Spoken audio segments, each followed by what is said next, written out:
That's probably what I want to talk about in this episode of Backseat with Bob.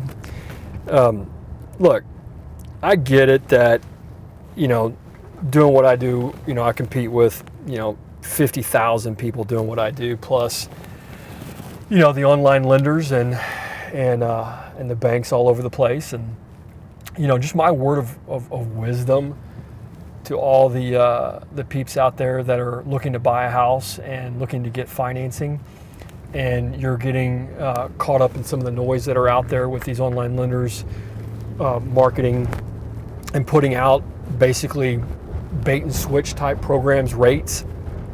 That's what they're really good at. They'll put out an interest rate that doesn't really exist just to get you to make a phone call to them. That's typically going to be 20 to 30% down with 780 credit scores, and you're getting lured in if you're sitting there with a 3% down and a 680 credit score. So you got to really read the fine print when it comes to stuff like that. But more importantly, I just get off a phone call with a client, and they were wanting to move away from BobMortgage as their lender and go use this rocket company. And at the end of the day, they were doing it because they said the payment was lower, and they also were saying that this lender was not asking them for certain documents. And so I told the agent, I said, hey, let's get them on a phone call. I want to be able to talk to them and really explain this stuff, because it is what it is. It's not like payments are going to be different. We're quoting the same interest rate. He's like, no, your payment's $200 too high, or actually $230 too high or something like that. And I'm like, it just can't be. Get this person on the phone. And so we just had a 15-minute phone call with this client. And here's the reality behind what was quoted. We're quoting the same rate, but their property taxes they were using was $210 lower than our property taxes. All they did was just use a percentage, a tax rate percentage off that sales price to give them an estimate of what the taxes are. Now, these people are under contract. They have a house, they're under contract, they're closing next month.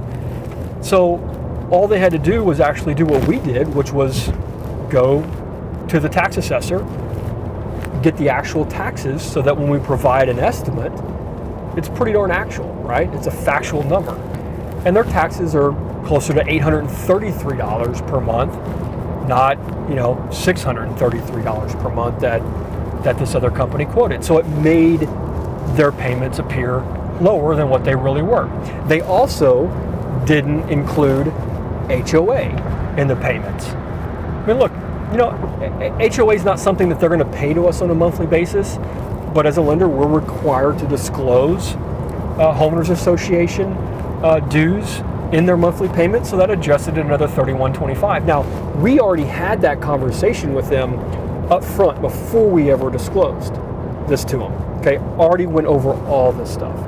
But what happened was they heard some noise. Somebody said it should be lower, get in line, right? They went to Quicken, or Rocket, and they just got this estimate and talked to this person, and of course, it's not accurate. So I had to fax them over or email them over the property tax statement showing them that their property taxes are actually $833. It's just, you got to get into some of these details, guys. You can't just trust what you're hearing online. Other thing was, the lender said, you know what, you're going to be good. We're not going to need pay stubs or transcripts on you to verify employment and income. Just not right. That's not accurate. They're going to come back to you. That's a loan officer that's just basically telling you what you want to hear and not giving the reality behind the loan. You're going to be asked for you're going to be asked for property or pay stubs. How else are we going to prove that you make what you say you make? Yes, we're going to do a verification of employment, but it's going to be supported with pay stubs. If you don't have 2 years and you were in school prior to that, which is what this case is, then all we do is go get transcripts from the school to show that you had, schooling and a degree to carry that forward for 2 years worth of history. That counts as your work history. And a lot of it's because I'm doing all this up front, as far as the underwriting up front, to make that process and experience a whole lot easier on the back end. But that's my little rant right now. Just look, if you're going to go out there and do things online, which I fully respect and I get it, and I think it's awesome that stuff's out there, just make sure you know what you're doing. You really know who you're talking to, the level of knowledge that person has, and just don't take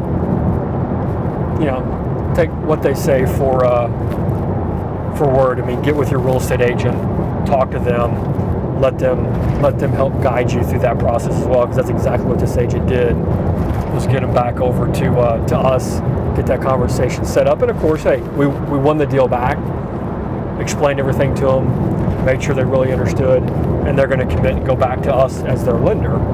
But just a lot of emotion that went into it, which is not the level of feel and experience I'd want anybody to go through in their home financing journey. So, hey, dude, I'm also going to Arizona. We got a big day today. Next couple of days, I got a big speech that I'm giving out there to a big group of originators, helping them understand, how to go get business in this market space from corporations, how to leverage video, social media, content, words, audio to drive attention around a brand and what we do every single day. So I appreciate all you guys. Love all you guys for following me on all my social channels. It means a lot to me in learning about what we do, about our journey. Hopefully we're bringing a lot of value to you guys every single day to help make you guys more money by investing in real estate. All right, peace out. Take care. Have a wonderful day.